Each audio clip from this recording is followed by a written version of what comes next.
Sarap ng persimmon. First time eating persimmon ni Ate Edith. Si Ate Edith. Wow. Parang yung lasa niya parang kay Mito ng Pilipinas. Ito yung kay Mito nila dito.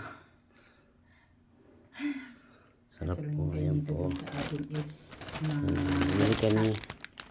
Kasi nung nakaraan yung cam lang yung hinog na cam. Pero ngayon ito naman. Wow. Baka maubusan si Alfred Banga.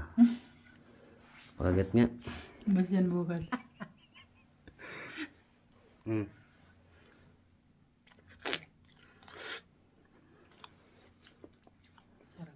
Sarap. Ito ang paborito ko pag ganitong panahon.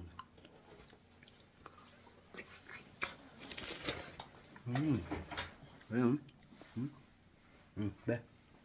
Busa mo na. May buto.